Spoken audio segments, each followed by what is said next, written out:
Welcome back to a Clan a Day podcast brought to you by bagtownclans.com. I'm your host, Colin MacDonald, and today we're exploring the vibrant and sometimes tumultuous history of Clan Boyd, a family whose legacy is woven deep into the fabric of Scottish history. Whether it's political intrigue, feudal battles, or royal alliances, the Boyds have seen it all, leaving an indelible mark on Scotland's lowlands and beyond.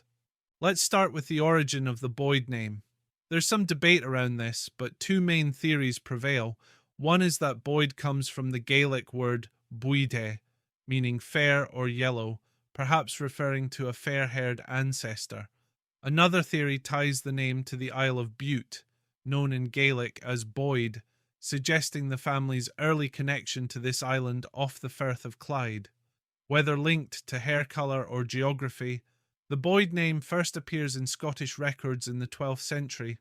Robert de Boyd, for instance, was a witness to a contract between the Lord of Eglinton and the burgh of Irvine in 1205.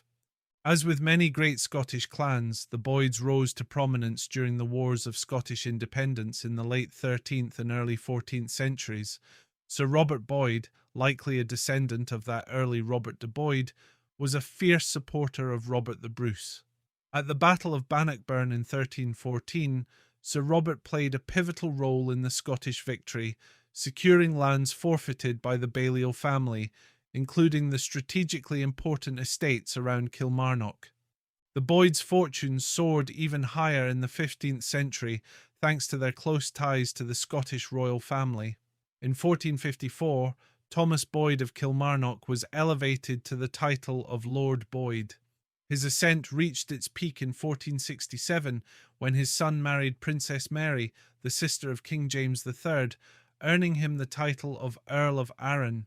At this point, the Boyds wielded immense power, serving as regents for the young king after James II's death. However, this meteoric rise was not without consequences. The Boyds' downfall came just as swiftly as their rise.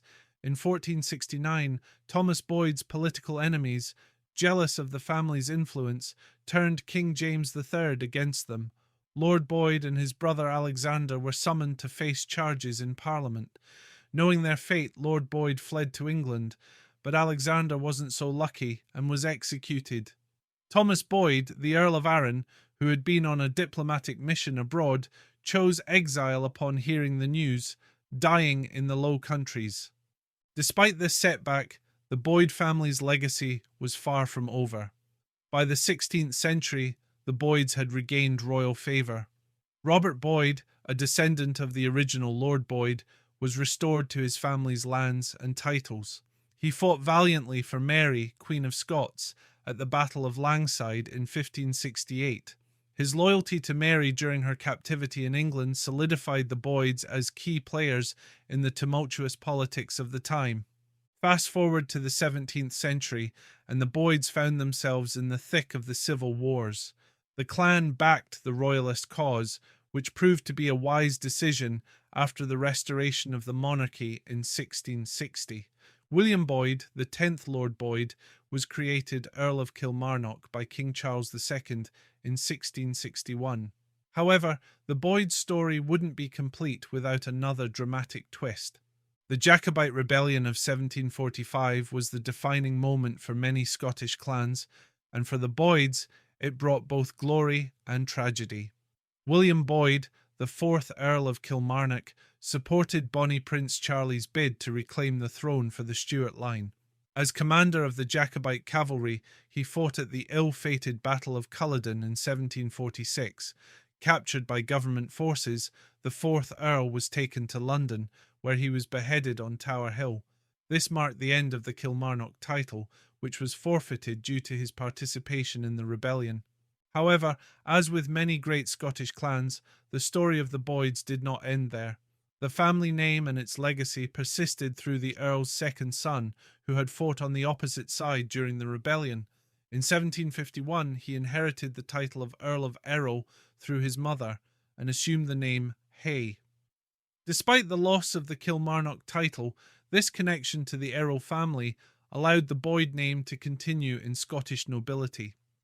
In a twist of fate, the Boyd title was later restored. When the 22nd Earl of Errol passed away in 1941 without a male heir, his daughter became Countess of Errol, while her brother, who had reverted to the Boyd name, became the 6th Lord Kilmarnock and Chief of Clan Boyd. This act of resilience and adaptation shows how the Boyds were able to maintain their standing despite centuries of political upheaval. Throughout their history, the Boyds were not only political figures but also fierce warriors. They fought in pivotal battles such as Bannockburn, Langside, and Culloden, standing at the centre of Scotland's most critical historical moments. Their castles, such as Dean Castle in Kilmarnock, still stand as reminders of their power and influence, and so the story of Clan Boyd is one of remarkable highs and devastating lows. From royal marriages and regency to exile and execution, the Boyds have endured more than most families could bear. Yet, through it all, they have remained a resilient and significant part of Scotland's story, a testament to their motto, Confido, I trust. Thank you for tuning in to today's episode of A Clan a Day podcast. I'm Colin MacDonald, and I hope you enjoyed this journey through the history of Clan Boyd. Be sure to join us tomorrow for another episode, and as always, go Nary and Botherleet.